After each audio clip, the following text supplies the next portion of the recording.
End gold buyers, మీ కష్టాల్లో నమ్మకమైన మీ ఆత్మీయ నేస్తం.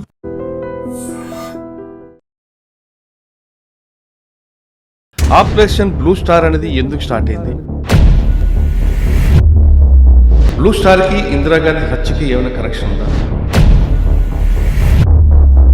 అసలు సిక్కులు ఎందుకు ఇందిరాగాంధీ వ్యతిరేకించారు? ఆపరేషన్ బ్లూ స్టార్ ఇందిరాగాంధీ హత్యకి దానికి లింక్ ఉందా? అసలు ఖలిస్తాన్ అనేది ఎందుకు ప్రత్యేకంగా కోరుకుంటున్నారు పంజాబ్? ఆపరేషన్ బ్లూ స్టార్ ఒక కమ్యూనిటీకి చెందింది కాదు, ఒక దేశంలో జరిగిన ఒక ఇన్సిడెంట్. కాకపోతే మన దేశ చరిత్రలో, ఇండిపెండెంట్ చరిత్రలో ఇది ఒక చీకటి అధ్యాయం. కమ్యూనిటీ అతి ప్రేమతో నమ్మే ఒక టెంపుల్ లోపలికి ఆర్మీ వెళ్ళడము ఇది మన దేశ చరిత్రలో మొదటిసారి.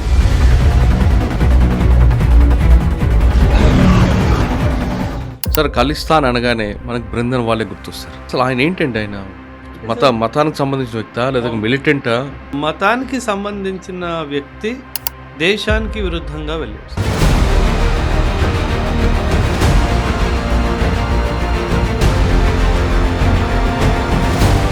కాంగ్రెస్ పార్టీ పంజాబ్లో కూడా రాష్ట్రంలో పార్టీ ఏర్పాటు చేయాలి, అంటే ప్రభుత్వాన్ని స్థాపించాలి. అప్పుడు ఏం చేయాలి? అకాలీదళ్ యొక్క రెప్యుటేషన్ని మనం కొట్టాలి. అకాలీదళ్ రెప్యుటేషన్ని కొట్టాలి అంటే అక్కడ ఒక క్యారెక్టర్ రావాలి. ఆ క్యారెక్టర్ని ఎంచుకుంది జర్నైల్ సింగ్ భింద్రావాలా.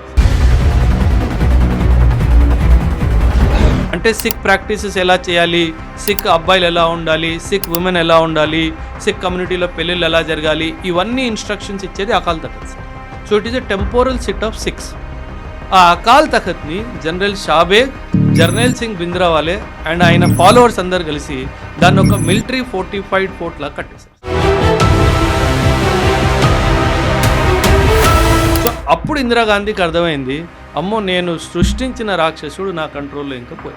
టెంపుల్ లోపల ఆర్మీ రాలేదు అండ్ వీళ్ళకి చాలా బాగా తెలుసు పోలీసు పారామిలిటరీ ఫోర్సెస్ మనం కంట్రోల్ చేయలేదు, ఎందుకంటే దే హ్యావ్ క్రాస్డ్. ఈ ఆపరేషన్ బ్లూ స్టార్లో అజిత్ దోవల్ గారి రోల్ ఎంతవరకు వచ్చింది? ఎంతో మంది సిక్ అండ్ ఆర్మీ నుంచి కూడా ఇంటెలిజెన్స్ వస్తుంది. ఏమని? సిక్ యూత్ అసలు చెప్పకుండా వెళ్ళిపోతున్నారు, ఏడబ్ల్యూలు అయిపోతున్నారు, అబ్సెన్స్ వితౌట్ లీవ్. ఓకే, ఈ సెలవు తీసుకొని వెళ్తున్నారు, తిరిగి రావట్లేదు. వీళ్ళు ఎక్కడికి వెళ్తున్నారు? Something big is happening.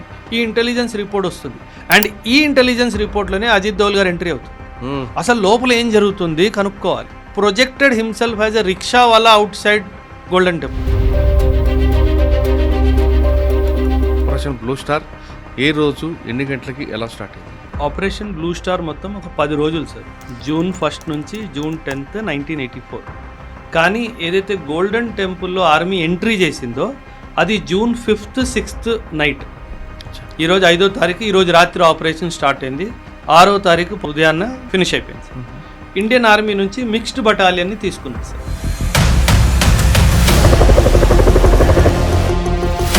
సిక్కులందరూ పవిత్రంగా భావించే గోల్డెన్ టెంపుల్లో పోలీసులు వెళ్ళడం, రక్తపాతం చేయడంతో ఇందిరాగాంధీకి సిక్కుల మధ్య గ్యాప్ పెరిగింది. ఆ మధ్యకి అదే ప్రధాన కారణం అనేది ఒక వాదన వస్తుంటారు. ఖచ్చితంగా సార్, ఎందుకంటే సిక్ కమ్యూనిటీ వాళ్ళు పోలీస్లో, పారామిలిటరీలో, ఆర్మ్డ్ ఫోర్సెస్లో ఎక్కువ శాతంగా అప్పుడు ఉన్నారు, ఇప్పుడు ఉన్నారు. అండ్ ఇందిరాగాంధీ గారు పర్సనల్ బాడీ గార్డ్స్ ఎవరైతే ఉన్నారో ఆ ఇద్దరు కూడా సిక్సే సార్. ఇంటెలిజెన్స్ బ్యూరో వాళ్ళు, రా వాళ్ళు ఇద్దరు ఇందిరాగాంధీకి ఇచ్చిన రిపోర్ట్ ప్రకారంగా, మేడం ఈ సిక్ బాడీ గార్డ్స్ని మీరు చేంజ్ చేసుకోండి, మీకు సేఫ్ కాదు అని చెప్పినా సరే తను వాళ్ళని చాలా బ్లైండ్గా ట్రస్ట్ చేశారు. జూన్లో ఆపరేషన్ బ్లూ స్టార్ జరిగింది. 31st అక్టోబర్ రోజునే ఇందిరాగాంధీ గారిని అసాసినేట్ చేయడం జరిగింది.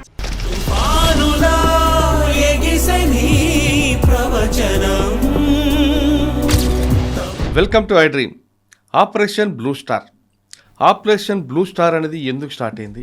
బ్లూ స్టార్కి ఇందిరాగాంధీ హత్యకి ఏమైనా కనెక్షన్ ఉందా? అసలు సిక్కులు ఎందుకు ఇందిరాగాంధీ వ్యతిరేకించారు? పంజాబ్ అన్నది భారతదేశ స్వాతంత్రం ముందు ఏ విధంగా ఉండేది? ఇవన్నీ గురించి ఒకసారి మాట్లాడతాం. ఆపరేషన్ బ్లూ స్టార్ జరిగే కొన్ని సంవత్సరాలైనా ఇప్పటికీ దాని మీద భిన్నాభిప్రాయాలు ఉన్నాయి. ఒక అభిప్రాయం రావట్లేదు, ఇప్పటికీ రాలేకపోతున్నారు. దానికి కారణం ఏంటి? ఈ విషయాల్లో అసలు ఆపరేషన్ బ్లూ స్టార్లో అజిత్ దోవల్ యొక్క రోల్ ఏంటి? ఇవన్నీ మాట్లాడదాం. ఇవన్నీ మంచి మాట్లాడడానికి మనతో మీ అందరికీ తెలిసిన వ్యక్తే గతంలో మనకు ప్రామిస్ చేసిన ఆఫీసర్ మేజర్ ఎస్పీఎస్ ఓబ్రే గారు ఉన్నారు, ఆయన అడిగి తెలుసుకుందాం. సార్ నమస్తే అండి. నమస్తే సార్. లాస్ట్ వీక్ మీరు మాకు ప్రామిస్ చేశారు. అవును సార్, ఆపరేషన్ కొంచెం బ్లూ డిలే స్టార్. కూడా అయ్యింది సార్. ఐఎమ్ సారీ, కొంచెం ఇన్స్టిట్యూట్ పెట్టడం జరిగింది కదా సార్, సో అందులో కొంచెం బిజీ అయిపోయింది. ఓకే, నో ఇష్యూ అండి. ఆపరేషన్ బ్లూ స్టార్, ఇందిరాగాంధీ హత్యకి దానికి లింక్ ఉందా? అసలు ఖలిస్తాన్ అనేది ఎందుకు ప్రత్యేకంగా కోరుకుంటున్నారు పంజాబీలు?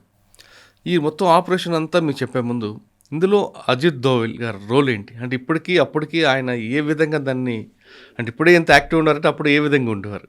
బిఫోర్ నేను దీని గురించి మాట్లాడే ముందు, ఎందుకంటే ఆపరేషన్ బ్లూ స్టార్ ఒక కమ్యూనిటీకి చెందింది కాదు, ఒక దేశంలో జరిగిన ఒక ఇన్సిడెంట్. కాకపోతే మన దేశ చరిత్రలో, ఇండిపెండెంట్ చరిత్రలో ఇది ఒక చీకటి అధ్యాయం సార్, ఖచ్చితంగా. ఎందుకంటే ఒక కమ్యూనిటీ సెంటిమెంట్స్ని దాటుకుంటూ కమ్యూనిటీ అతి ప్రేమతో నమ్మే ఒక టెంపుల్ లోపలికి ఆర్మీ వెళ్ళడము, ఇది మన దేశ చరిత్రలో మొదటిసారి జరిగింది. సో ఆ దిశలో మనం చూసుకుంటే ఒక చీకటి అధ్యాయం. అంటే గోల్డెన్ టెంపుల్లోకి వెళ్ళడం అన్నది ఒక గుడిలో మిలిటరీ ఆపరేషన్ జరగడం. అంటే మిలిటరీ ఆపరేషన్ అంటే సార్ కొలాటరల్ డ్యామేజ్ ఉంటుంది. అంటే గుడి మీద బుల్లెట్ మార్క్స్ కానీ, దాని మీద చిన్న చిన్న మిజైల్స్ అలాంటివి వాడడం కానీ ఇవన్నీ జరిగాయి సార్. కరెక్టే, కానీ ఆ గుడిలోనే తీవ్రవాదాలు తలదాచుకున్నారనేది ఖచ్చితంగా. ఇందులో అంటే జరిగింది అన్యాయం న్యాయం అది పక్కన పెట్టేస్తే, ఆ టైంలో ఆ పరిస్థితుల్లో అది అవసరం కూడా ఉంది, అందులో సందేహం లేదు సార్. దాని గురించి వెళ్లే ముందు అసలు ఇండిపెండెన్స్ ముందు పంజాబ్ ఎలాగుండేది, హరిత విప్లవం ఏంటి, అక్కడ నుంచి ఎగ్జాక్ట్లీ సార్. అంటే సాధారణంగా ఇప్పుడు జనరేషన్ పిల్లల్ని మనం మాట్లాడితే గనక పంజాబ్ అనగానే సిక్స్ అనుకుంటారు సార్, కానీ ఇది ఇండిపెండెన్స్ ముందు వాస్తవం కాదు. ఇప్పుడు ఉన్న పంజాబ్, అప్పుడున్న పంజాబ్ చాలా వేరు సార్. ఓకే, ఇన్ఫ్యాక్ట్ మన దేశం పార్టీషన్ జరిగినప్పుడు టెక్నికల్గా చూసుకుంటే పార్టీషన్ జరిగింది పంజాబ్ది సార్, దేశాంది కాదు. అంటే పంజాబ్ అనే ఒక రాష్ట్రం అనుకోండి, బ్రిటిష్ ప్రిన్స్లీ స్టేట్ కింద. సో ఆ పంజాబ్ అనే ప్రాంతమే రెండు విభజనలుగా మారింది సార్. ఒకవైపు వెస్ట్ పంజాబ్ ఏదైతే ఉందో అది పాకిస్తాన్కి వెళ్ళిపోయింది, ఈస్ట్ పంజాబ్ మన దగ్గరకు వచ్చింది. కానీ ఆ పంజాబ్లో సిక్ పాపులేషన్ అసలు మెజారిటీయే కాదు sir, majority was Hindu and Muslims. ఎప్పుడైతే ఈ పార్టీషన్ జరిగిందో అక్కడి నుంచి సిక్ కమ్యూనిటీ వాళ్ళు చాలా ఎక్కువ సంఖ్యలో తరలి వచ్చారో అప్పుడు పంజాబ్లో సిక్ మెజారిటీ వచ్చింది తప్పితే, అప్పట్లో మనము సెన్సస్ తీసుకుంటే కనుక ఓన్లీ పటియాలా అనే ఒక ప్రాంతంలో మాత్రమే 48% Punjabi, 6. So Punjabi is a state acronym. అంటే నువ్వు తెలంగాణ అని అంటారు కదా సార్, నువ్వు ఆంధ్ర అని అంటారు కదా. సో అలా పంజాబ్లో నివసిస్తున్న హిందూ కానీ, సిక్ కానీ, క్రిస్టియన్ కానీ, ఎవరైనా సరే, ముస్లిం కానీ, he's a Punjabi. So because he stage in the state of Punjab. Okay, so Sikh అనేది ఒక రిలీజన్, పంజాబ్ అనేది పంజాబ్కి చెందినవారు అనేది ఒక ప్రాంతానికి చెందినవారు. ఇప్పుడు బ్లూ స్టార్కి మనం డైరెక్ట్గా వెళ్ళే ముందు ఖాలిస్తాన్ గురించి మనం మాట్లాడాలి సార్. ఖాలిస్ అనే పదానికి అర్థం ఏంటంటే, khalis is a Persian word sir. Khalis means pure. అంటే Khalistan means a land pure for Sikhs. Actually ఏం జరిగిందంటే సార్, 1940లో ముస్లిం లీగ్ వాళ్ళు ఒక రెజల్యూషన్ పాస్ చేశారు, లాహోర్ రెజల్యూషన్ అని చెప్పి. ఈ లాహోర్ రెజల్యూషన్ ఏం జరిగిందంటే, పార్టీషన్ అయిపోయిన తర్వాత ఇక్కడ పాకిస్తాన్ అనే ఒక దేశం పుడుతుంది, ఇక్కడ ఇస్లామిక్ బిలీఫ్ సిస్టమ్ ప్రకారంగానే ఈ దేశాన్ని నడపడం జరుగుతుంది. అంటే ఒక థియోక్రాటిక్ స్టేట్, అంటే రిలీజియన్ పర్స్పెక్టివ్లో దీన్ని నడుపుతాం. కానీ నేను అన్నాను కదా, చాలామంది సిక్స్ అక్కడ ఉంటారు. దెన్ వీళ్ళు అనుకున్నారు మా పరిస్థితి ఏంటి, because we don't want to be ruled by a Muslim land or a Muslim people. ఆ ముస్లిమ్స్ విధానాల ప్రకారంగా మమ్మల్ని రూల్ చేస్తామంటే ఎలా? అండ్ ఇటువైపు చూస్తే ఒక ఫియర్ ఏంటి అంటే, అప్పట్లో డిస్కోర్స్ ఎలా జరిగేదంటే, భారతదేశము ఒక హిందూ రాష్ట్రంలా రానున్నది. అంటే ఇట్ వాజ్ నాట్ ట్రూ, కానీ ఒక అపోహ క్రియేట్ అయింది. సో ఉన్న దేశమేమో ముస్లిం దేశం అయిపోతుంది, వెళ్ళాలనుకున్న దేశమేమో హిందూ దేశం అయిపోతుంది, మనం ఏంటి? సో ఈ బ్యాక్గ్రౌండ్లో పుట్టిన ఒక కోరిక, ఒక డ్రీమ్ ఏంటంటే, మన సిక్ కమ్యూనిటీ కోసము ఒక సెపరేట్ ల్యాండ్ని మనము ఒక కంట్రీని క్రియేట్ చేసుకోవాలి. దానికి పేరు ఇచ్చింది ఖాలిస్తాన్ సార్. ఓహో. అండ్ ఇది ఇప్పుడు చూడండి, పాకిస్తాన్ ఎంత కుట్రనో స్టార్టింగ్ నుంచే, నువ్వు ఖాలిస్తాన్ క్రియేట్ చేసుకో, నేను వెస్ట్ పంజాబ్లో కొంచెం భాగం కూడా నీకు ఇస్తాను అది స్టార్టింగ్ నుంచి వాళ్ళు సపోర్ట్ చేస్తూ వచ్చారు. జుల్ఫికార్ అలీ భుట్టో, బెనజీర్ భుట్టో వాళ్ళ ఫాదర్, బెనజీర్ భుట్టో, జనరల్ జియావుల్ హక్, ఇలాంటి చాలా పెద్ద leaders of Pakistan they openly supported Khalistan movement. వాళ్ళకేంటంటే వాళ్ళకి మంచిది కదా సార్, అంటే పాకిస్తాన్కి ఇండియాకి మధ్యలో ఇంకో దేశం వస్తుంది అంటే వాళ్ళకి బఫర్ స్టేట్ కదా సార్, ఇంకా మంచిది. So that is the reason why they promoted Khalistan movement. ఈ ఖాలిస్తాన్ మూమెంట్లో వెపనైజేషన్ ఇదంతా జరిగింది కదా సార్, ఇదంతా వెపన్స్ రావడం, ఆయుధాలు రావడం, ఇదంతా జరిగింది కదా, ఇదంతా పాకిస్తాన్ వాళ్ళు ఆడిన నాటకం. ఓకే సార్, ఖలిస్తాన్ అనగానే మనకు బృందం వాళ్ళే గుర్తొస్తారు. అసలు ఆయన ఏంటండి, ఆయన అంటే మతానికి సంబంధించిన వ్యక్తా లేదా మిలిటెంటా? మతానికి సంబంధించిన వ్యక్తి దేశానికి విరుద్ధంగా వెళ్ళాడు. అంటే ఇప్పుడు మనము ఎవరైతే ఆయుధాలు తీసుకుంటారో మన దేశానికి ఎదురుగానో రాష్ట్రానికి ఎదురుగానో వాళ్ళని ప్రభుత్వం టెర్రరిస్ట్ అని చెప్పి డిక్లేర్ చేస్తుంది. సో జర్నైల్ సింగ్ బింద్రా అసలు సార్ దీనికి మీరు పొలిటికల్ డైమెన్షన్ కొంచెం అర్థం చేసుకోవాలి సార్, మన ఆడియన్స్ అందరికి కూడాను. దీనికి కొంచెం పొలిటికల్ రూట్స్ ఉన్నాయి సార్. పంజాబ్లో ఒక చాలా old and very famous party is Akali Dal. అవును. కాల్ అంటే సమయం సార్, అకాల్ అంటే బియాండ్ టైం, అంటే కాలానికి మించినది. అంటే మనం అంటాం కదా, మనం వస్తాము మనం వెళ్ళిపోతాం, మన కాలం 60 సంవత్సరాలు 70 సంవత్సరాలు 100 సంవత్సరాలు. దేవుడు ఏంటి, అకాల్ అంటే ఆయన టైం ముందు పుట్టాడు, టైం తర్వాత కూడా ఆయన ఉంటాడు, అంటే ద పర్పెచ్యుటీ ఆఫ్ గాడ్ అంటాం కదా. అలా అకాలీ అంటే బియాండ్ టైం అనమాట. Okay.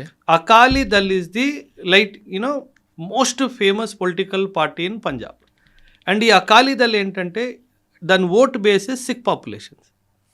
So Congress party in the centre, especially Indira Gandhi గారు ప్రైమ్ మినిస్టర్ అయినప్పుడు ఆ 70s, late 60s, 70s Indira Gandhi wanted Congress to come in Punjab. Congress party పంజాబ్లో కూడా రాష్ట్రంలో పార్టీ ఏర్పాటు చేయాలి, అంటే ప్రభుత్వాన్ని స్థాపించాలి. అది ఎలా జరగాలి, అప్పుడు ఏం చేయాలి, అకాలీదళ్ యొక్క రెప్యుటేషన్ని మనం కొట్టాలి. అకాలీదళ్ రెప్యుటేషన్ని కొట్టాలి అంటే అక్కడ ఒక క్యారెక్టర్ రావాలి. ఆ క్యారెక్టర్ని ఎంచుకుంది జర్నైల్ సింగ్ బింద్రావాలే. ఆ జర్నైల్ సింగ్ బింద్రావాలేని ఎందుకు ఎంచుకుందంటే sir, he actually religious teacher sir. అక్కడ ఒక సార్ సిక్ కల్చర్లో మీరు వినే ఉంటారు, టక్సాల్ అని పదం విని ఉంటారు. గురుద్వారాతో పాటు టక్సాల్ అని కూడా ఉంటుంది సార్.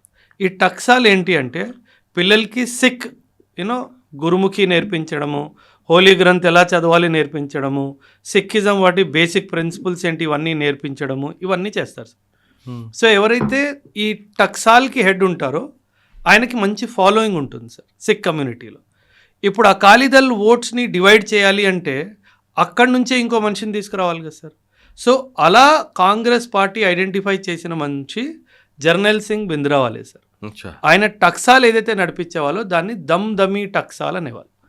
ఆ దమ్ దమీ టక్సాల్ని నడిపించే జర్నైల్ సింగ్ బింద్రావాలని ఇందిరాగాంధీ యాక్చువల్లీ ఈ ప్లాన్ వేసింది ముగ్గురు సార్, జ్ఞాని jail Singh, Sanjay Gandhi and Rajiv Gandhi.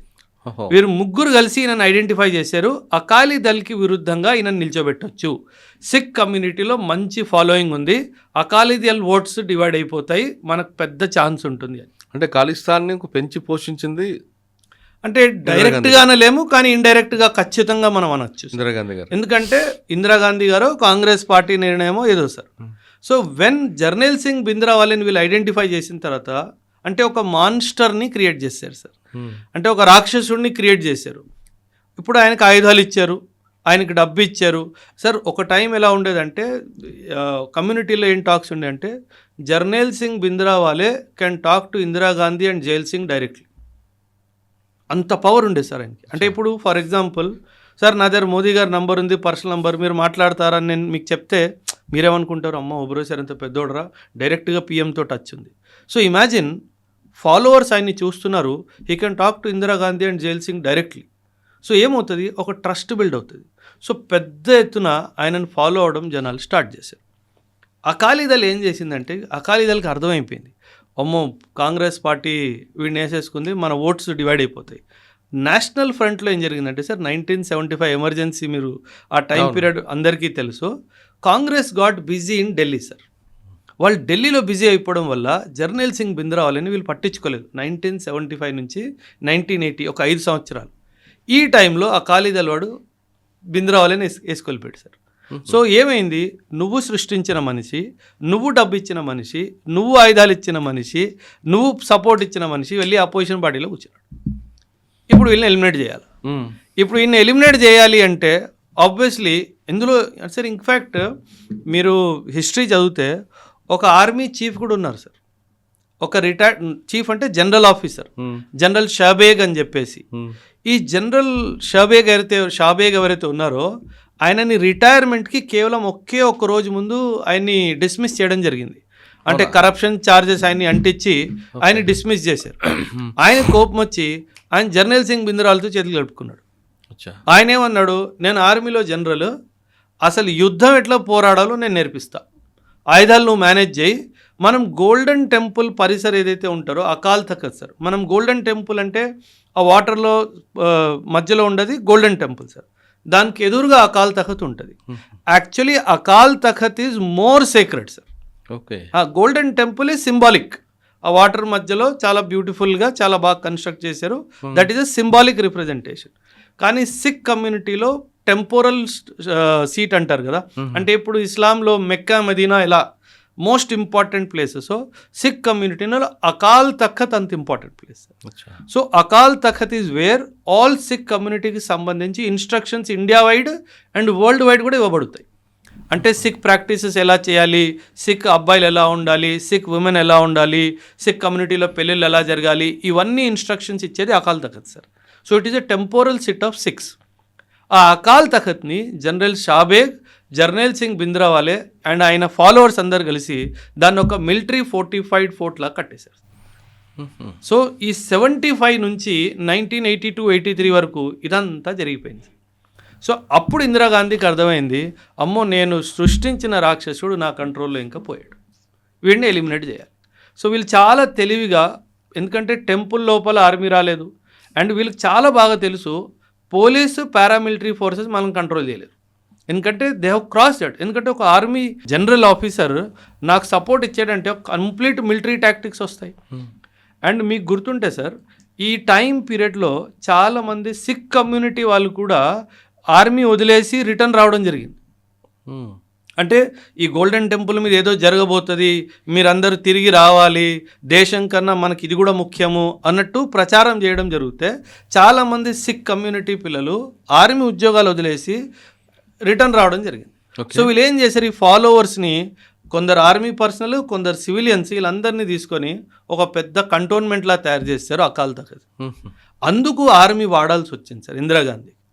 So ఖచ్చితంగా మేబీ ఆ సిచ్యువేషన్కి కారకురాలు ఆవిడ అయినా, ఆ కాంగ్రెస్ గవర్నమెంట్ అయినా సరే, but at the end of the day తను అది కంపల్సరీ అయిపోయింది సార్. ఎందుకంటే వాళ్ళు ఏమనుకున్నారంటే మనం కమ్యూనిటీ సెంటిమెంట్ కదా, ఖచ్చితంగా ప్రభుత్వం దీన్ని టచ్ చేస్తే ప్రభుత్వం మీద రాళ్ళు విసురుతారు, అందుకే ప్రభుత్వం ఇది టచ్ చేయదని మనకి ఇది సేఫ్ సైడ్ అని చెప్పేసి వాళ్ళు అక్కడ లోపలికి వెళ్ళడం జరిగింది. అంటే ఆమె పెంచి పోషించిన పామును ఆమె చంపడం స్టార్ట్ చేస్తుంది, చంపింది. హరిత విప్లవం సార్ రెవల్యూషన్ గురించి చెప్పండి. చెప్తాను సార్. యాక్చువల్లీ మనకి మన దేశం పుట్టినప్పుడు సార్ 1947లో మనకు స్వతంత్రం వచ్చినప్పుడు మనకు తినడానికి ఫుడ్ లేదు సార్. అర్లీ 1960s నుంచి ఈ హై ఈల్డింగ్ వెరైటీ సీడ్స్ మీద రీసెర్చ్ చేయడం జరిగింది. అండ్ పంజాబ్ అనే రాష్ట్రం ఏదైతే ఉందంటే సార్ పంజ్ అంటే 5, ఆబ్ అంటే వాటర్ సార్, అంటే 5 నదులు ఉన్న రాష్ట్రము పంజాబ్ సార్. అంటే Punjab was identified as a test bed for green revolution sir. అంటే ఏవైతే మనం హై ఈల్డింగ్ వెరైటీ సీడ్స్ వాడి మంచి పంటలు చేద్దాం అనుకున్నామో దానికి టెస్ట్ బెడ్ పంజాబ్ని యూజ్ చేశారు సార్. ఏమైంది సార్, పంజాబ్లో గ్రీన్ రెవల్యూషన్ హెవీ సక్సెస్ అయినప్పుడు దానికి సపోర్ట్ చేస్తూ ఏ ఇండస్ట్రియల్ డెవలప్మెంట్ జరగలేదు సార్. సో ఎవరైతే రైతుల్లాగా ఉన్నారో వాళ్ళకి బాగానే ఉద్యోగాలు ఉన్నాయి, కానీ ఎవరైతే రైతు కాకుండా నేను ఇండస్ట్రీకి వెళ్తాను, నేను ఫ్యాక్టరీకి వెళ్తాను, లేదా నేను ఏదైనా కంపెనీలో పనిచేద్దాం అనుకున్న వాడికి ఎంప్లాయ్మెంట్ ఆపర్చునిటీస్ పెద్దగా లేవు సార్. సో ఈ బ్యాక్గ్రౌండ్లో ఒక చాలా పెద్ద చంక్ ఆఫ్ యూత్ ఎవరైతే యువత ఉన్నారో వాళ్ళు అన్ఎంప్లాయిడ్లా మిగిలిపోయారు sir. So unemployed youth is మనకి hot bed for any revolution కదా సార్. వాడికి ఏముంది, రోజుకి 500 రూపాయలు ఇస్తాను రా అంటే వెళ్ళిపోతాడు. సో ఇలా గ్రీన్ రెవల్యూషన్ కూడా ఖాళిస్తాన్ మూమెంట్కి ఇన్ సమ్ డైమెన్షన్ దారి తీసింది సార్. సో సార్ ఒక స్టేట్ జస్ట్ ఇమాజిన్ సార్, మనము అంటే ఇది మీ ఛానల్ ద్వారా దీని గురించి కూడా నేను మాట్లాడాలనుకున్నాను సార్. పంజాబ్కి చాలా అన్యాయాలు కూడా జరిగాయి sir. 1966 Punjab reorganisation act pass చేసినప్పుడు అప్పట్లో కాంగ్రెస్ గవర్నమెంట్ కొన్ని ప్రామిసెస్ చేసింది సార్. ఏమని, చండీగఢ్ ఏదైతే యూనియన్ టెరిటరీ ఉందో ఇప్పటికి కూడాను అది మేము మీకు తిరిగి ఇస్తాము, అది మీకు తిరిగి దొరుకుతుంది, అదొక ప్రామిస్. దాని మీద జరగలేదు సార్, ఏమీ జరగలేదు. ఈ ఇండస్ వాటర్ ట్రీటీ పాకిస్తాన్కి మనం 80% ఆఫ్ వాటర్ ఇచ్చాం కదా సార్. ఆ 80% ఆఫ్ వాటర్ పాకిస్తాన్కి ఇవ్వడం వలన నష్టపోయిన రాష్ట్రం ఏదైతే ఉంది అంటే అది పంజాబ్ సార్. అంటే నీ దేశానికి నీ రాష్ట్రానికి నష్టం చేస్తూ పాకిస్తాన్ వాడికి 80% ఆఫ్ వాటర్ మనం ఇచ్చాం సార్. ఓకే, సో అదొక ప్రాబ్లం. హర్యానాలో హిందీ స్పీకింగ్ పీపుల్ నుంచి బయటికి తీసి పంజాబ్ నుంచి హర్యానాని చేశారు sir, Hindi speaking population. And hilly రాష్ట్రాలని తీసి అక్కడ హిమాచల్ ప్రదేశ్ అనే స్టేట్ని మీరు నిర్వహించారు. సో పంజాబ్ ఏంటంటే, నాకు నువ్వు ఇచ్చిన ప్రామిసెస్ నువ్వు ఏదీ నిలబెట్టలేదు. సరే, ఎప్పుడైనా సరే మనం మొబిలైజేషన్ చేస్తాం కదా సార్, అంటే పొలిటికల్గా మాస్ని పిలవాలి అంటే వాళ్ళ సమస్యల గురించి మాట్లాడాలి కదా సార్. పంజాబ్లో సమస్యలన్నీ హ్యాపీగా చేతిలో ఉన్నాయి, అంటే ఏది సృష్టించాల్సిన అవసరం లేదు. మనకి స్టేట్హుడ్లో మోర్ అటానమీ గురించి అప్పట్లో నెహ్రూ గారు ప్రామిస్ చేశారు, ఇందిరాగాంధీ చేశారు, ఇవ్వలేదు. రెండవది, మనకి చండీగఢ్ తిరిగి ఇస్తా అన్నారు, ఇవ్వలేదు. మనకి నీళ్ళు ఎక్కువ ఇస్తా అన్నారు, ఇండస్ నది నీళ్ళు అది మనకి ఎక్కువ ఇవ్వలేదు. సో ఇలా ప్రజల్లో ఏమంటారు, నిరుత్సాహం ఏదైతే ఉంటుందో అది చాలా ఎక్కువ ఉంది సార్. సో దాన్ని క్యాపిటలైజ్ చేయడం చాలా ఈజీ. ఆ జర్నైల్ సింగ్ బింద్రా వాళ్ళకి ఫాలోయింగ్ ఉంది, సమస్యలు ఉన్నాయి, ఇంకెంతసేపు సార్, చాలు మంట పెట్టడానికి ఎంతసేపు సార్. అక్కడ సమస్యలు ఉన్నాయి, ఇక్కడ ఫాలోయింగ్ ఉంది, ఇంకెంతసేపు. సో అదంతా ఒక హాట్ బెడ్ ఆఫ్ మిలిటెన్సీ అయిపోయింది. అండ్ దాంతోపాటు పాకిస్తాన్తో బౌండరీ ఉండడం వల్ల పాకిస్తాన్ వాడు కూడా నేను ఆయుధాలు ఇస్తా, నేను భూమి ఇస్తా, నేను డబ్బు ఇస్తా, ఇదంతా చేశాడు sir. Punjab is the biggest victim sir. ఈరోజు కూడా మీరు ఈ డ్రగ్ ప్రాబ్లం చూస్తే మన దేశంలో డ్రగ్ ప్రాబ్లం ఏ రాష్ట్రంలో అందరికంటే ఎక్కువ ఉందంటే మీరు ఆటోమేటిక్గా పంజాబ్ చెప్తారు. Punjab was chosen sir. Pakistan వాడిది ఒక పాలసీ ఉంది, బ్లీడింగ్ ఇండియా త్రూ 1000 కట్స్ అని చెప్పి. అంటే ఇండియా అనే ఒక జీవిలో 100 కట్స్ నేను వేస్తా, 100 వైపుల నుంచి నీ రక్తం కారాలి, అందులో ఒక బ్లడ్ పంజాబ్లో నేను డ్రగ్ మెనేజ్ తీసుకొస్తా. ఎందుకంటే సార్ 1960s 1970sలో పంజాబ్లో మా సిక్ కమ్యూనిటీలో ఒక కల్చర్ ఉండేది సార్. ఇంట్లో పెద్ద కొడుకు దేశానికి సేవకి వెళ్తాడు, దట్ వాజ్ ది కల్చర్. పెద్ద కొడుకు దేశం కోసము, రెండో వాడు పుడితే ఇంటి కోసం. అంటే అలా కల్చర్ ఉన్న రాష్ట్రంలో వాడు సర్వీస్లోకి వెళ్ళొద్దు, మిలిటరీలో జాయిన్ అవ్వద్దు అంటే ఏంటి, వాడికి డ్రగ్స్ అలవాటు చేయాలి. ఎందుకంటే Punjabi people, Sikh people are the spine of the Indian army sir. ఆ స్పైన్ని మనం విరగొట్టాలి అంటే ఖచ్చితంగా వీడు వెళ్ళకుండా చేయాలి అంటే ఏంటి, వీడికి డ్రగ్ అలవాటు చేయాలి. అండ్ మీరు డ్రగ్ ఒక్కసారి తీసుకున్నా సార్, ఆ డ్రగ్ యొక్క కొన్ని కణాలు మీ blood స్ట్రీమ్లో 8 to 9 months 10 months 12 months కూడా ఉంటాయి. అంటే నువ్వు క్యాజువల్గా సంవత్సరానికి 2 సంవత్సరాలకి ఒక్కసారి కూడా నువ్వు డ్రగ్స్ తీసుకున్నా నీ బ్లడ్ టెస్ట్లో వచ్చేస్తుంది. నేను స్వయంగా 2012-13లో పంజాబ్లో ఒక ర్యాలీ చేశాను సార్. మీరు చెప్తే నమ్మరు sir, 83% of them tested positive for drugs. అంటే రిటర్న్ ఎగ్జాము, ఫిజికల్ టెస్ట్ తీసుకున్నా వచ్చేస్తుంది బ్లడ్ టెస్ట్లో.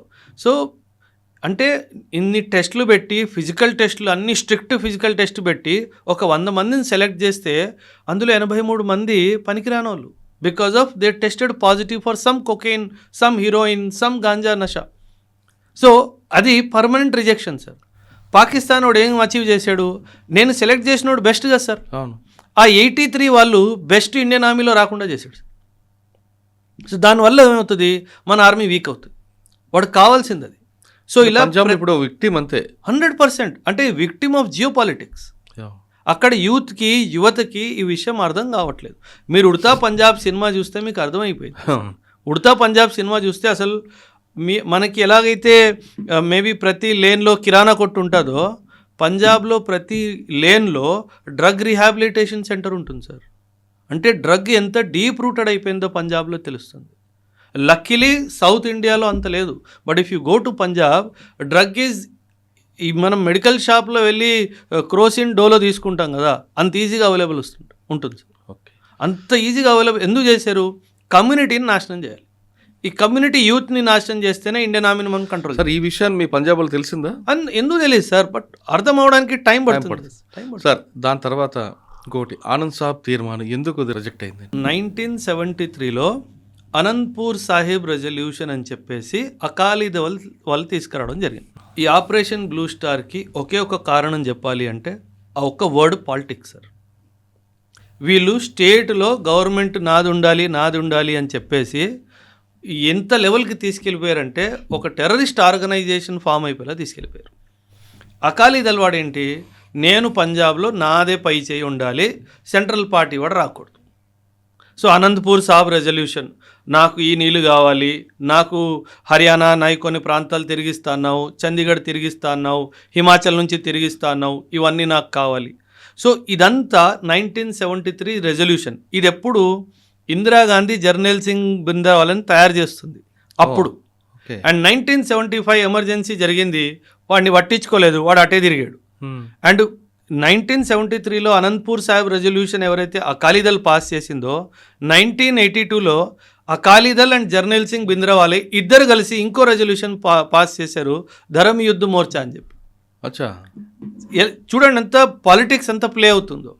సో కామన్ మ్యాన్ సఫర్ అయ్యాడు, ఎంతోమంది ప్రాణ నష్టం జరిగింది, ఆర్మీ వాళ్ళు టెంపుల్లో ఎంటర్ అవడం జరిగింది, ఎప్పటి లేని ఏమంటారు ఒక రిలీజియస్ సెంటిమెంట్ని హర్ట్ చేయడం జరిగింది. ఇదంతా దేనికోసం? Power, politics. అంటే వీళ్ళు పవర్లో రావడానికి ఏ దూరానికైనా వెళ్ళిపోతారు అన్న దానికి నిజస్వరూపం Khalistan movement. Sir, I am a practising Sikh. నేను కూడా సిక్ కమ్యూనిటీకి సార్ బిలాంగ్ అవుతాను. నాకు ఇప్పుడు 40 పైన నా వయసు. ఈ 40-45 సంవత్సరాల్లో నా కమ్యూనిటీలో వీళ్ళు ఖాళిస్తానీ సపోర్టర్స్ అని నేను ఎవరిని చూడలేదు సార్. అంటే ఖాళిస్తాన్ మాకు కావాలి అన్నది కూడాను ఒక చాలా చిన్న ఫ్రాగ్మెంట్ ఆఫ్ సిక్ కమ్యూనిటీలోనే ఆ డ్రీమ్ ఉంది తప్పితే ఇంకెవరికి ఆ డ్రీమ్ లేదు. బికాస్ చాలా బ్యూటిఫుల్గా సిక్ కమ్యూనిటీ ఇండియాలో ఇంటిగ్రేట్ అయిపోయింది సార్. ఈ దేశం నాది అన్న ఫీలింగ్ మా కమ్యూనిటీలో చాలా బాగా వచ్చేసింది సార్. ఆ ఫీలింగ్ని ఎలా పాడు చేయాలి, ఎందుకంటే డివైడ్ అండ్ రూల్ కదా సార్, బ్రిటిష్ వాడు ఇచ్చేలేడుగా ఫ్రీగా, వీళ్ళని డివైడ్ చేయాలి, వీళ్ళ మీద శాసించాలి, విభజించు పాలించు. ఇదేగా జరిగింది సార్, గతంలో జరిగింది, ప్రస్తుతం కూడా ఇదే జరుగుతుంది. సో ఇలా ప్రాబ్లమ్స్ క్రియేట్ చేస్తే ఏదో విధంగా గొడవలు జరుగుతూ ఉంటాయి, అందరి కంట్రోల్లో ఉంటాయి. అసలు బృందన్ వాళ్ళు ఎవరండి? అంటే హీజ్ ఎ రిలీజియస్ టీచర్. అంటే తను ఏంటి బ్యాక్గ్రౌండ్ ఏంటి? రిలీజియస్ టీచర్ అంతే, ఇంకేం లేదు. ఆయన చిన్నప్పటి నుంచి ఆయన ఒక టక్సాల్లో పుట్టి పెరిగి అంతా అక్కడే చేశాడు. ఆయన ఒక ప్రీచర్ అయ్యాడు, ఆయనకు అంత మంచి ఫాలోయింగ్ వచ్చింది సార్. సో బింద్రావాలే గారు ఏంటి అంటే he is one guy who has following sir. ఇప్పుడు మీరు ఇవి వినుంటారు సార్, అంటే బాబా రామ్ రహీం వినుంటారు. అంటే ఇవి డేరాలు నడుపుతారు కదా, మనకి ఇక్కడ లక్డికాపూర్లో కూడా ఒకటి ఉంది, సంత్ నిరంకారి సత్సంగ్ భవన్ అని చెప్పేసి ఉంది. మీరు సండే రోజు వెళ్తే మీరు అక్కడ BMW, ఆడి కార్, పెద్ద పెద్ద డబ్బున్న వాళ్ళు అందరూ వస్తారు. అవును సార్, సిక్కిజంని కొంచెం మీరు అండర్స్టాండ్ చేసుకోవాలి సార్. సిక్కిజం ఐడల్ వర్షిప్లో బిలీవ్ చేయొచ్చు సార్. అండ్ సిక్కిజం మన 10 గురూస్ ఉన్నారు కదా సార్, ఈ 10 గురూస్ని గురూస్ అంటది, కానీ ఏ రోజు మేమే దేవుడు అని చెప్పి వాళ్ళు చెప్పలేదు. ఎందుకంటే Sikhism believes in only one God sir, అందుకే మోనోథియిస్టిక్ బిలీఫ్ సిస్టమ్ అంటారు. సో దేవుడు ఒక్కడే, కానీ అండ్ మనిషి రూపంలో దేవుడు రాడు. అండ్ ఈ 10 gurus they are only gurus. అంటే మనకి ఎలా స్కూల్లో గురువు ఉంటాడో, కాలేజ్లో గురువు ఉంటాడో, అలా ధర్మానికి వీళ్ళు గురు. అధర్మం ఏంటి నీకు నేర్పించాలి, ఇది నువ్వు చేయకూడదు, ఇది అధర్మం, ఇది ధర్మం, నువ్వు పాటించాలి. అందుకే గురు గోవింద్ సింగ్ ఒక మాట అంటారు సార్, నేను గురువు కావచ్చు, కానీ నాకన్నా సిక్కిజం ఇంకో మనిషి బాగా పాటిస్తే నేను ఆయనకి డిజైపుల్ అవుతా అంటాడు. అందుకే ఆపే గురు ఆపే చేలా. If Prakash follows Sikhism better than me, Guru Gobind says I have no shame in saying he is my guru because he is following better than me. So that is where సిక్కిజంలో ఆ గురుషిప్ ఉంది. గురు అండ్ శిష్య పరంపర చాలా స్ట్రాంగ్గా ఉంది. అందుకని దమ్దమి టక్సాల్కి ఎవరైతే జర్నైల్ సింగ్ భింద్రావాలా గురువుగా ఉన్నాడో ఆయనకు అంత ఫాలోయింగ్ వచ్చింది. ఎందుకంటే సిక్కిజంలోనే ఆ గురువుకి సమర్పణ అనే ఒక ఫీలింగ్ చాలా స్ట్రాంగ్ ఉంది సార్. అందుకని అంత మంచి ఫాలోయింగ్ ఆయనకు వచ్చింది. సార్ నిరంకారి గురించి మాట్లాడారు ఇప్పుడు. అసలు నిరంకారి దాంతోపాటు ఘర్షణలు జరిగాయి కదా ఇప్పుడు? చాలా జరిగాయి సార్. అంటే వీళ్ళు ఏంటంటే సార్ వీళ్ళు ఏం క్లెయిమ్ చేస్తారంటే వీఆర్ గాడ్ మెన్. అంటే ఇప్పుడు డేరా సచ్చా సోదా బాబా రామ్ రహీం ఆయన ఏమంటాడు, ఐఎమ్ గాడ్ అంటాడు. అండ్ సిక్కిజం ఏమంటుంది, no no no, human cannot be god and god cannot be born as a human అన్నది ఒక one basic element of Sikhism.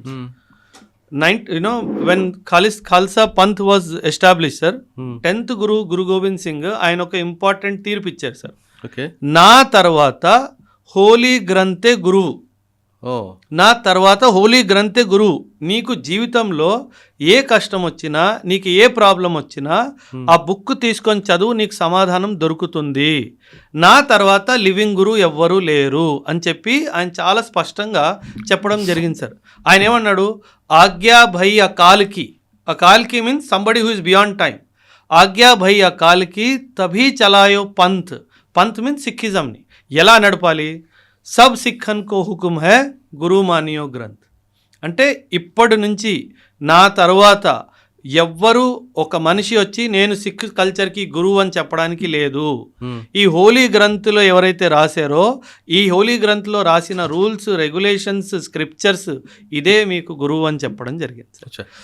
So సిక్కిజంని understand చేసుకుంటే ఎందుకు అంత ఫాలోయింగ్ జర్నైల్ సింగ్ భింద్రావాలాకి వచ్చిందో మీకు అర్థమవుతుంది. ఓకే సార్, 1982లో అప్పుడు కూడా కొన్ని ఘర్షణలు జరిగాయి. అవును సార్, ఆ ధర్మయుద్ధ మోర్చా గురించి చెప్పాను కదా సార్. 1982లో అకాలీదళ్ వాడు కలిసి అండ్ జర్నైల్ సింగ్ భింద్రావాలా వీళ్ళిద్దరూ కలిసి ఈ ధర్మయుద్ధ మోర్చా చేయడం వల్లనే కదా ఇందిరాగాంధీకి అర్థమైపోయింది, అమ్మో మనోడే వెళ్ళి అపోజిషన్ పార్టీలో జాయిన్ అయిపోయాడని చెప్పేసి. సో అప్పటి నుంచి ఇంకా వీడిని ఎలా ఎలిమినేట్ చేయాలి అన్నది ప్లాన్ స్టార్ట్ అయింది సార్. ఆ ప్లాన్కి చివరి tick mark operation blue star. Okay, operation blue star చేయక ముందు మళ్ళీ గవర్నమెంట్ని ఏ విధంగా ఛాలెంజ్ చేశారు? ఒక ఇన్సిడెంట్ చెప్పండి. అంటే సార్ గవర్నమెంట్కి అంటే చాలా చేసి ఉండాలి 100%. ఈ ఇన్సిడెంట్తో దీని మీద యాక్షన్ తీసుకోవాలి, అప్పర్ హ్యాండ్ తీసుకోవాలని గవర్నమెంట్ డెసిషన్ సార్. చాలా ఇంటెలిజెన్స్ రిపోర్ట్స్ వచ్చాయి సార్ అప్పట్లో. ఎందుకంటే ఆయుధాలు లోపలికి వస్తున్నాయి సార్. అంటే ఆయుధాలు రావడం వేరు, వీళ్ళు ఆపరేషన్ చేయడం వేరు. అంటే గవర్నమెంట్ ఆయుధం ఎందుకు వస్తుంది సార్? ఇప్పుడు మనము ఒక స్టేట్లో ఉన్నాం సార్, తెలంగాణ స్టేట్లో ఉన్నాం. మీకు సెక్యూరిటీ ఇచ్చే బాధ్యత, నాకు సెక్యూరిటీ బాధ్యత ఎవరిది? గవర్నమెంట్, రాష్ట్రానిది, గవర్నమెంట్ది, రైట్? సో అలాంటప్పుడు నా దగ్గర ఆయుధం ఎందుకు ఉండాలి? ఇప్పుడు మీరు ఆయుధం అక్రమంగా పెట్టుకున్నారంటే ఏదో ఒక తప్పు పని చేయడానికే కదా సార్. సో ఇంటెలిజెన్స్ రిపోర్ట్స్ రిపీటెడ్గా ఏమొస్తున్నాయంటే ఎంతోమంది సిక్ అండ్ ఆర్మీ నుంచి కూడా ఇంటెలిజెన్స్ వస్తుంది. ఏమని, సిక్ యూత్ అసలు చెప్పకుండా వెళ్ళిపోతున్నారు, ఏడబ్ల్యూలు అయిపోతున్నారు, అబ్సెన్స్ వితౌట్ లీవ్. ఓకే, సెలవు తీసుకొని వెళ్తున్నారు, తిరిగి రావట్లేదు. వీళ్ళు ఎక్కడికి వెళ్తున్నారు? So something big is happening. ఈ ఇంటెలిజెన్స్ రిపోర్ట్ వస్తుంది అండ్ ఈ ఇంటెలిజెన్స్ రిపోర్ట్లోనే అజిత్ దోవల్ గారు ఎంట్రీ అవుతుంది. అసలు లోపల ఏం జరుగుతుంది కనుక్కోవాలి. అంటే దెర్ ఈజ్ ఎ స్టోరీ. అంటే నాకు ఫ్యాక్ట్స్ నాకు తెలియదు, but what I have read somewhere is he projected himself as a rickshaw wala outside golden temple. Rickshaw తొక్కే అతనుగా ఆయన అంటే అప్పటి నుంచి ఉన్నాయి ఇవన్నీ మారువేషంలో ఆడ కూర్చొని అసలు లోపల ఏం జరుగుతుంది, లోపల ఎవరు వెళ్తున్నారు, లోపల ఎవరు వస్తున్నారు. అంటే మన పాకిస్తాన్ కన్నా ముందు, దురందర్ కన్నా ముందు షేడ్స్ అని కనిపిస్తున్నాయి ఖచ్చితంగా. So he was there trying to collect some information related to లోపల ఏం జరుగుతుంది. ఎందుకంటే లోపల డైరెక్ట్గా వెళ్ళొచ్చు, ఎందుకంటే ఎంతో మంది వెళ్తారు, వెళ్ళొచ్చు. కానీ వెళ్తే పట్టుకుపోతే ఏంటి పరిస్థితి? సో బయట ఒక రిక్షా వాడిలాగా రిక్షా పెట్టుకొని అందరిని తోళ్ళ రిక్షా వెనక వస్తా పోయేటోళ్ళతో మాట్లాడాలి, ఏం జరుగుతుంది లోపల, ఏంటి ఈరోజు ఆయుధాలు కనిపించాయి, ఏమైనా చేస్తున్నా మనోళ్ళు అంటే నేను మీ వాడినే. సో అప్పుడేమవుతుంది, జర్నైల్ సింగ్ భింద్రావాలా ఎవరినో కూర్చోబెట్టుకున్నాడు, ఆయుధాలు కూడా ఉన్నాయి, మేము కూడా చూసాము. సో దీన్ని ఏమంటారంటే పాజిటివ్ రీఅఫర్మేషన్ జరుగుతుంది. అచ్చా. Military action sir, military action చేసే ముందు అసలు లోపల ఏముందో తెలుసుకోవాలి కదా సార్. అది తెలుసుకోవాలి అంటే ఏదో రకమైన మనకి ఇంటెలిజెన్స్ రావాలి కదా. అంటే ఎంత బ్యూటిఫుల్గా వీళ్ళు ఫోర్టిఫై చేశారంటే, ఒక ఆర్మీ ఒక స్టేషన్ని ఎంత బాగా డిఫెన్స్లా తయారు చేసుకుంటుందో అంత బాగా ఒక గుడిని తయారు చేసుకుంటుంది. సో అప్పుడు వీళ్ళకి అర్థమైంది. ఎందుకంటే సార్ అప్పట్లో ఈ డ్రోన్స్, ఈ శాటిలైట్స్ ఏం లేవు కదా sir. It is purely human intelligence. ఆ హ్యూమన్ ఇంటెలిజెన్స్ నెట్వర్క్ని ఫస్ట్ క్రియేట్ చేశారు. 1-2 years ఇందులోనే పట్టింది.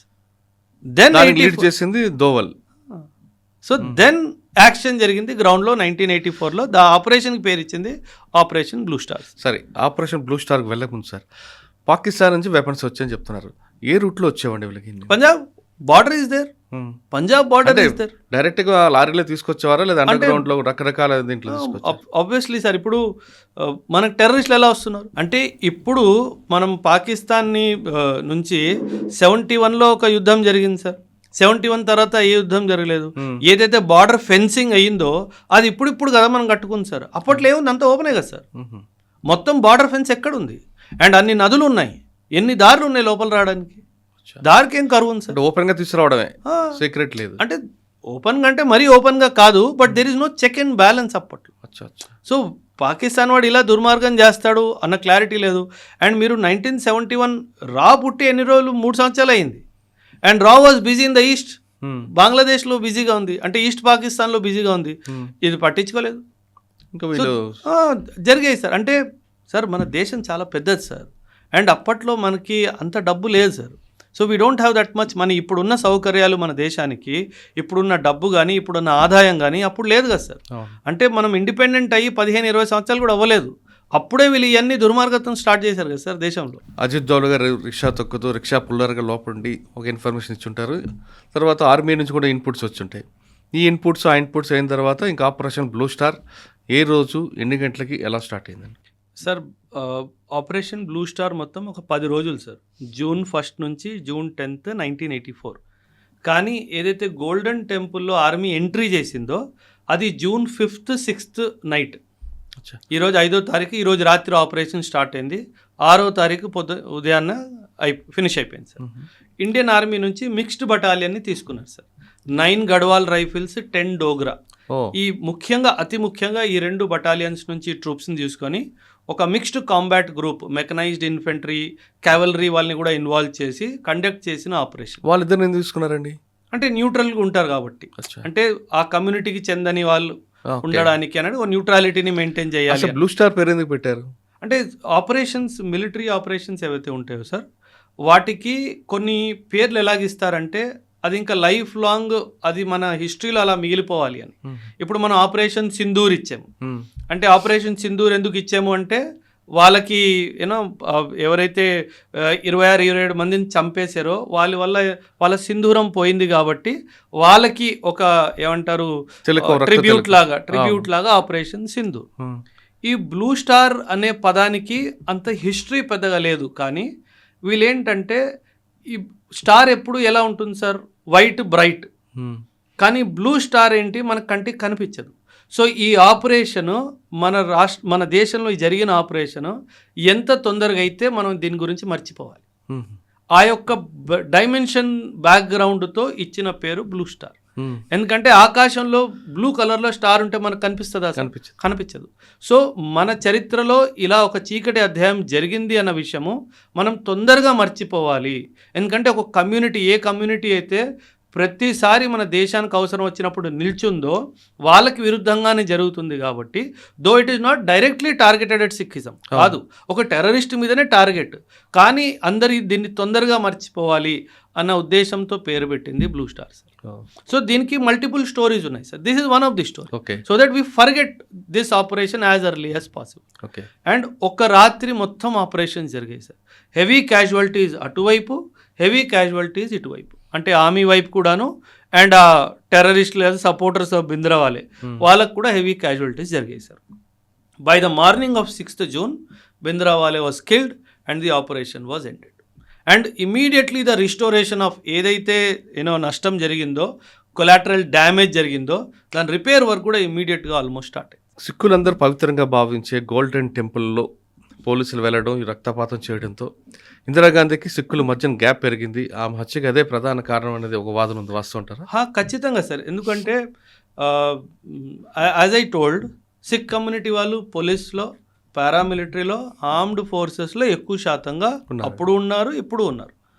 అండ్ ఇందిరాగాంధీ గారు పర్సనల్ బాడీ గార్డ్స్ ఎవరైతే ఉన్నారో ఆ ఇద్దరు కూడా సిక్సే సార్.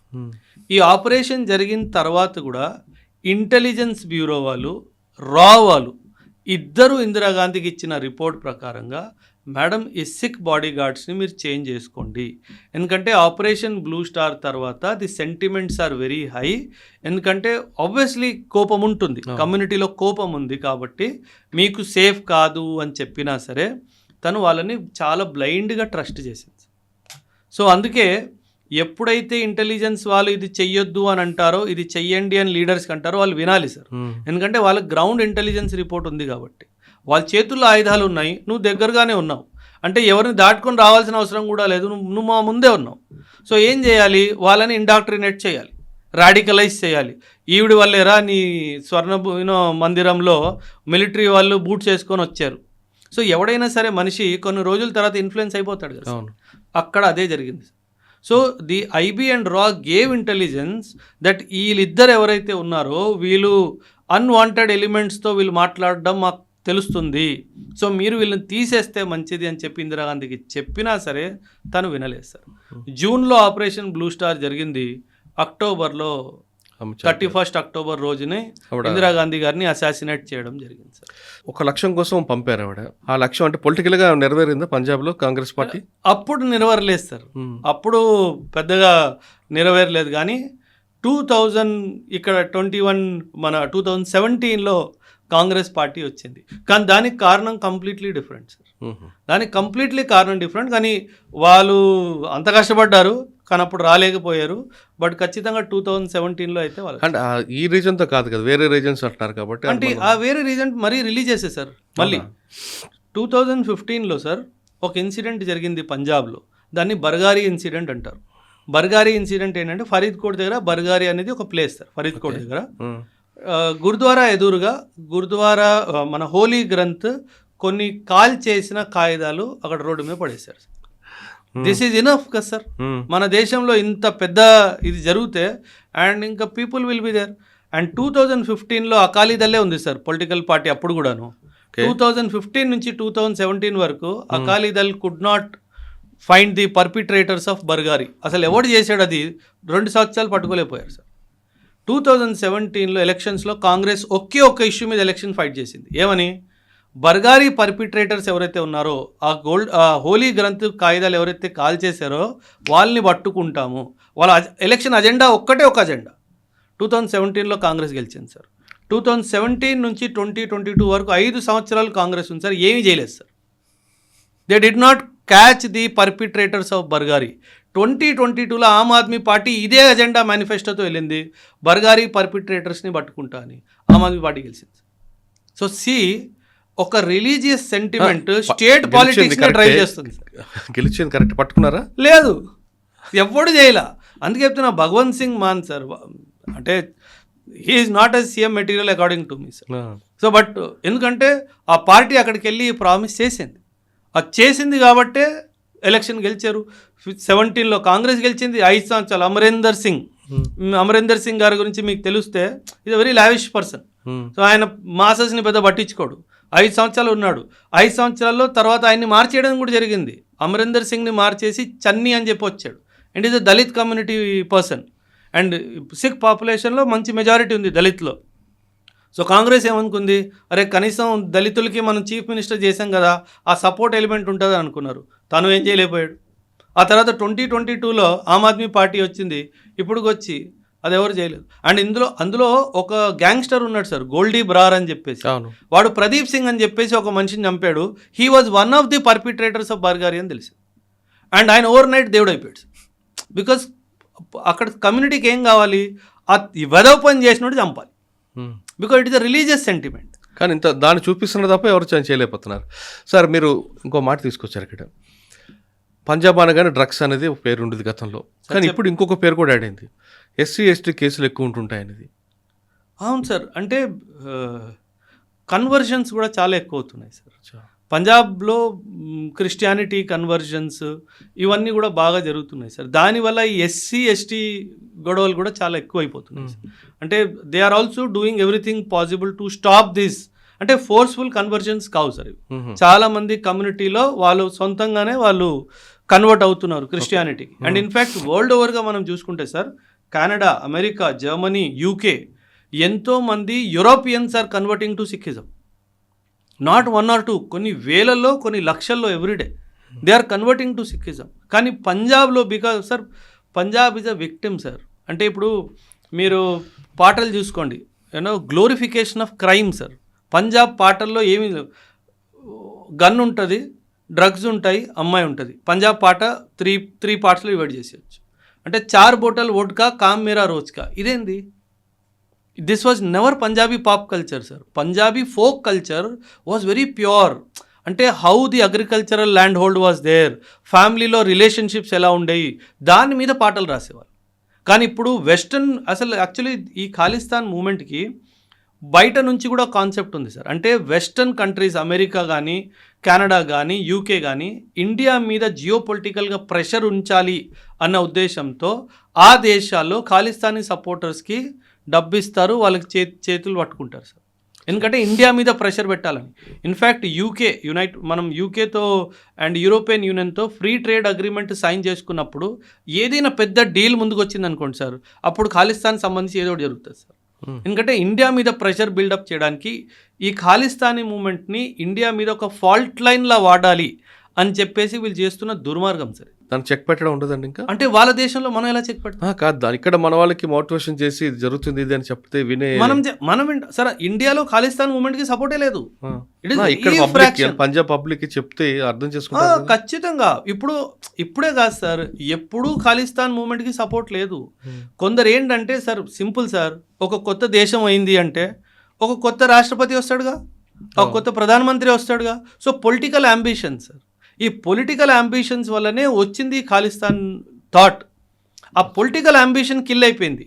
అండ్ కాకపోతే కొంచెం మార్జినలైజ్డ్ కమ్యూనిటీ ఎవరైతే ఉన్నారో కొంత సంఖ్యలో మన దేశంలో ఉన్నారు, ఎక్కువ సంఖ్యలో బయట ఉన్నారు.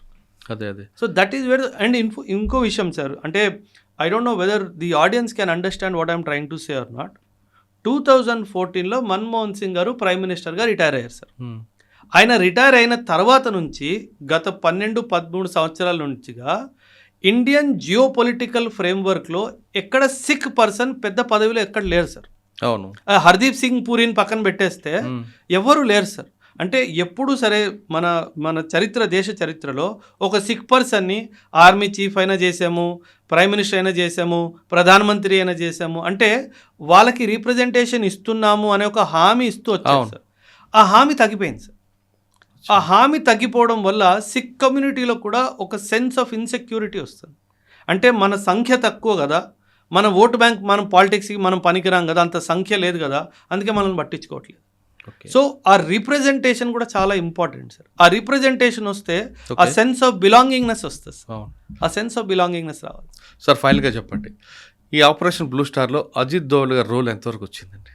అంటే సార్ ప్రీ ఆపరేషన్ మనం దురంధర్ కాకుండా అప్పుడే దురంధర్, ఖచ్చితంగా దీన్ని దురంధర్ 1 అనొచ్చు, దాన్ని దురంధర్ 2 అనొచ్చు సార్. ఓకే, అంటే మొత్తం సార్ ఎప్పుడైనా గుర్తుపెట్టుకోండి సార్, ఏ ఆపరేషన్కి పునాది ఇంటెలిజెన్స్ సార్. అవును, ఏ ఆపరేషన్ సక్సెస్ఫుల్ అవ్వాలి అంటే మన ఇంటెలిజెన్స్ ఎంత గట్టిదో దాని మీదే సక్సెస్ సార్. ఓకే, అప్పట్లో నేను చెప్పే కదా, ఒక డ్రోన్ లేదు, ఒక శాటిలైట్ లేదు, లోపల ఎంతమంది ఉన్నారు, ఏం ఆయుధాలు ఉన్నాయి, వాళ్ళు గన్స్ ఎక్కడ పెట్టారు, ఎలాంటి గన్స్ ఉన్నాయి, వాళ్ళ దగ్గర ఎంత అమ్యునిషన్ ఉంది, వాళ్ళకి ట్రైనింగ్ ఎంత లెవెల్లో ట్రైనింగ్ ఇచ్చారు, ఇవన్నీ తెలియదు కదా సార్. సో ఇదంతా ఇంటెలిజెన్స్ సమకూర్చి ఈ ఆర్మీ వాళ్ళకి ఆపరేషన్ చేయడానికి ఎంత టైం పడుతుంది సార్, ఎంత డేరింగ్ ఉండాలి. అంటే దానికి పునాది కట్టింది ఆపరేషన్ బ్లూ స్టార్కి ఈయన టీం. సో ఆ క్రెడిట్ మనం ఖచ్చితంగా ఇవ్వాలి సార్. అందులో ఇంటెలిజెన్స్ రోల్ ఒకటేనా, లేదు ఆ రోజు నైట్ జరిగిన వార్లో కూడా ఈయన ఇన్వాల్వ్మెంట్ ఉంటుంది? లేదు, ఉండదు సార్. అది ఆమె ఇన్వాల్వ్ చేయదు సార్. ఎందుకంటే he's not trained for operation, he's trained for intelligence. So ఆయన పని ఆయన బాగా చేసుకున్నాడు, ఆ తర్వాత ఆయన పక్కకి తప్పుకుంటాడు, ఈయన పని వీళ్ళు చేస్తారు. అలా అంటే ఆర్మీలో ఎప్పుడు అంతే ఇంటెలిజెన్స్ వాళ్ళు ఇన్వాల్వ్ చేయరు సార్. ఎందుకంటే ఏదైనా వార్ జరిగితే కింద వాళ్ళు డ్రైవర్ సహా అందరూ రావాలంటుంటారు. అంటే అది ఆర్మీ వాడే కదా, he's not from intelligence. Army వాళ్ళే సార్, ట్రైన్ ఉంటుంది. ఆర్మీలో నువ్వు కుక్ అయినా, నువ్వు మసాల్చి అయినా, నువ్వు బార్బర్ అయినా, నువ్వు డ్రైవర్ అయినా, నువ్వు ఏమైనా సరే basic military training is compulsory for everybody. అంతేందుకు సార్, ఆర్మీలో పూజారి ఉంటాడు, పండిట్జీ, ఆయనకు కూడా pistol authorized. He carries a weapon, he goes to war with you. ఆయన యుద్ధం డైరెక్ట్గా పోరాడకపోవచ్చు, యుద్ధ భూమిలో అక్కడ ఉండాలి. పండిట్జీ ఉంటేనే, ఎందుకంటే పూజ జరిగిన తర్వాత అటాక్ అవుతుంది, పండిట్జీ ఆడే ఉండాలా. So this is very important element sir. అంటే ప్రతి ఒక్కరిది ఒక రోల్ ఉంది సార్. కాకపోతే ఇంటెలిజెన్స్ వాళ్ళని ఆపరేషన్స్లో ఇన్వాల్వ్ చేయాలి sir. Intelligence is a very big asset sir. వాళ్ళ ఆపరేషన్ తీసుకెళ్తే వాళ్ళ పని లేదు సార్ అక్కడ. ఎందుకంటే వాళ్ళ ఇన్ఫర్మేషన్ నువ్వు నాకు ఇవ్వాలి, నువ్వు ఇచ్చేసావు, నీ పని అయిపోయింది, నా పని అలా. ఆపరేషన్ బ్లూ స్టార్పై ఎంత క్లియర్గా ఆ సినిమా చూసినట్లుగా చెప్పారు ఎస్పీసీ ఓబ్రాయ్ గారు. అంటే ఇందులో రోల్ ఎవరిది అంటే అందరి రోలు కనిపిస్తుంటాయి. పొలిటికల్ కోసం ఒక వ్యక్తి చేసిన ఒక వ్యక్తిని నిర్మిస్తే ఆ వ్యక్తి తనకే శత్రుగా మారితే అది ఎలా నిర్మూలించాలన్నది మనకు బృందన్ వాళ్ళే ఒక బెస్ట్ ఎగ్జాంపుల్. మొత్తం మీద తీసుకుంటే ఆపరేషన్ బ్లూ స్టార్లో అజిత్ దోవల్ గారి రోల్ చాలా బయటకు వస్తుంది. అజిత్ దోవల్ అనగానే మనందరికీ సింధూర్, దురంధర్ ఇవే గుర్తుకొస్తాయి కాదు, అప్పుడే ఆయన రోల్ ఉందనేది చాలా స్పష్టంగా తెలుస్తుంది. ఆ మహానుభావుడు వల్లే ఇవన్నీ కూడా ఇంటెలిజెన్స్ డెవలప్ అయింది. ఆయన చూసిన తర్వాత చాలామంది ఇంటెలిజెన్స్ ఆఫీసర్స్ అందులోకి వెళ్ళాలనుకున్నారు, నేర్చుకున్నారు, ఆయనతో కలిసి తిరగాలనుకుంటున్నారు. ఇది ఆపరేషన్ బ్లూ స్టార్పై ఓబ్రాయ్ గారితో ఎక్సలెంట్ ఇంటర్వ్యూ. వచ్చే వారం మరో ఇష్యూలో మళ్ళీ కలుద్దాం. అంతవరకు నమస్తే, thank you very much. Thank you sir. జై హింద్.